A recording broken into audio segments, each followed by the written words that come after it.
El Señor esté con ustedes. Evangelio de nuestro Señor Jesucristo según San Marcos. Uno de aquellos días, como había mucha gente y no tenían que comer, Jesús llamó a sus discípulos y les dijo: me da lástima de esta gente, llevan ya 3 días conmigo y no tienen que comer. Y si los despido a sus casas en ayunas, se van a desmayar por el camino. Además, algunos han venido desde lejos. Le replicaron sus discípulos: ¿y de dónde se puede sacar pan aquí en despoblado para que queden satisfechos? Él les preguntó: ¿cuántos panes tienen? Ellos contestaron: 7. Mandó que la gente se sentara en el suelo. Tomó los 7 panes, pronunció la acción de gracias, los partió y los fue dando a sus discípulos para que los sirvieran. Ellos los sirvieron a la gente. Tenían también unos cuantos peces. Jesús los bendijo y mandó que los sirvieran también. La gente comió hasta quedar satisfecha, y de los trozos que sobraron llenaron 7 canastas. Eran unos 4,000. Jesús los despidió. Luego se embarcó con sus discípulos y se fue a la región de Dalmanuta. Palabra del Señor. Hoy, sábado 14 de febrero del año 2015, celebramos en la iglesia la fiesta de San Cirilo y Metodio, que son los patronos de Europa.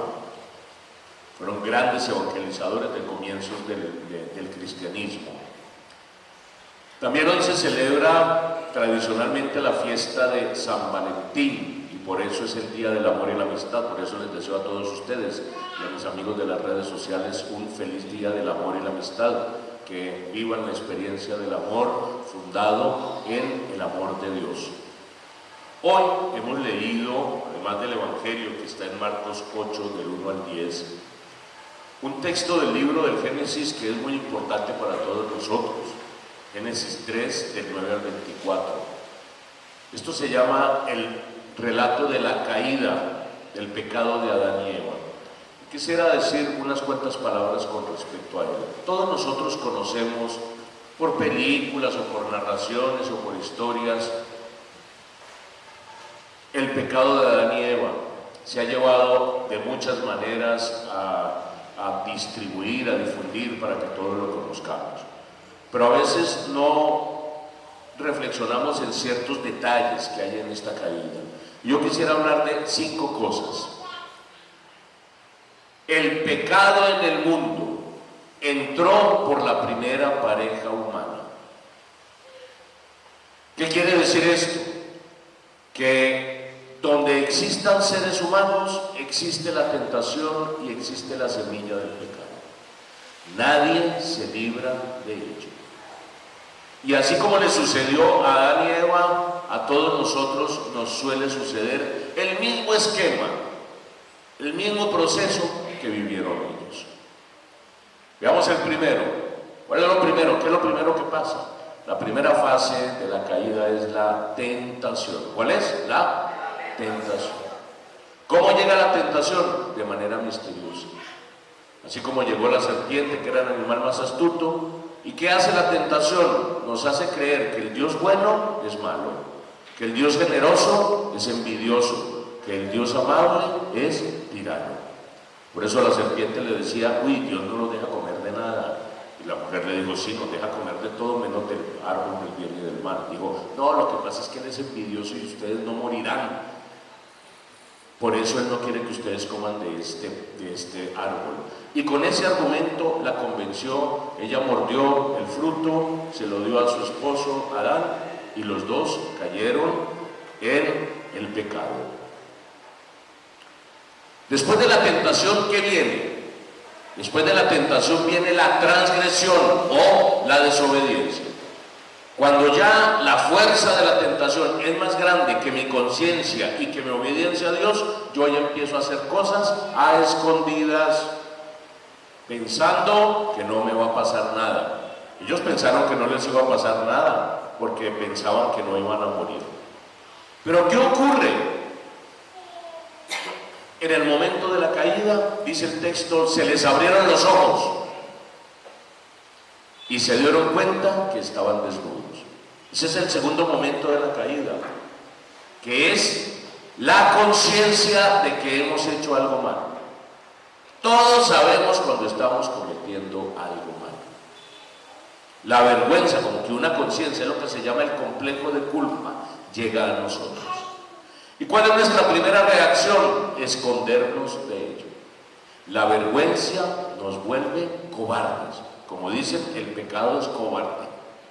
El que está haciendo cosas malas las hace siempre a escondidas, no las va a hacer delante de todo el mundo, ¿no? El que roba, roba a escondidas. El que traiciona, traiciona a escondidas.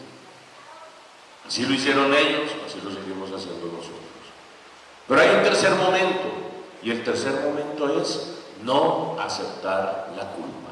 El tercer momento, el primero es la tentación, el segundo es la vergüenza, la culpa, y el tercero es no aceptar la culpa. Llegó Dios y le dijo a Adán: oye, te estás escondiendo, ¿qué te pasa? ¿Acaso comiste del árbol? ¿Y qué dijo Adán?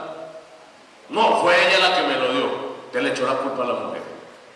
Desde la época de Adán y Eva, el esposo le echa la culpa a la esposa de todos los problemas que hay. Y cuando le dijo a la mujer, ¿qué dijo la mujer? Fue la serpiente. Entonces también le echa la culpa al otro. De todo el mundo le echa la culpa al otro de sus propios pecados. Pasó con Adán y Eva, sigue pasando con nosotros. Tercer momento, no aceptar la culpa. Cuarto momento, la sentencia. Todo pecado trae una consecuencia, no porque Dios sea malo, sino porque el mismo pecado trae su castigo. ¿Y cuál fue la sentencia? La mujer parirá con dolor y será sometida al hombre. Cada vez que el hombre somete a la mujer, la violencia, el maltrato, todo eso es fruto del pecado. El hombre tendrá que ganar el pan con el sudor de su frente, es decir, le costará conseguir lo necesario para vivir. ¿A quién le gusta trabajar? Todo el mundo dice: a mí, el primer día de trabajo. Dígamelo al final del año, a ver si le gusta trabajar. Todo el mundo está cansado y aburrido. ¿Por qué? Porque el trabajo es agotador y no siempre obtenemos lo equivalente con el esfuerzo que hacemos al trabajar. Siempre nos hace falta. ¿Por qué? Porque el pecado ya está metido en el mundo. Y la gran sentencia, que moriremos. Por el pecado entró la muerte en el mundo. Y hay una sentencia también bien fuerte, y es que aquel que produjo el pecado, que es la serpiente, también quedó sentenciado. Te arrastrarás y habrá alguien que te aplastará la cabeza. Una mujer y su descendencia. Aquí se estaba hablando que va a haber una solución para el pecado. ¿Y cuál es? Jesucristo y la Virgen María. La mujer, ¿quién es? Es Israel, figura del nuevo Israel, que es la iglesia, y María, que es figura de la iglesia. Y su descendencia, Jesús. Ellos han aplastado la cabeza de aquel que hizo entrar el pecado en el mundo. Pero la sentencia ya quedó dada. Eso explica por qué nosotros, a pesar de que Dios es amor, a pesar de que Dios es amabilidad, acogida, generosidad, nosotros sentimos tantos males y tantos problemas en el mundo, precisamente porque el mal llega y a veces ese mal es más fuerte que el amor de Dios en la toma de nuestras decisiones. Pero el último punto, que da mucha esperanza, la compasión de Dios. Recuerden los puntos: tentación, culpa, desobediencia. Tercero, no aceptar la culpa. Cuarto, la sentencia de Dios. Y quinto, que es lo más bonito, la compasión de Dios. Dice aquí que cuando vio a esta pareja desnuda, tomó unas pieles y los vistió. Digamos que el reconocerse desnudo es como la indignidad del ser humano que ha cometido un pecado.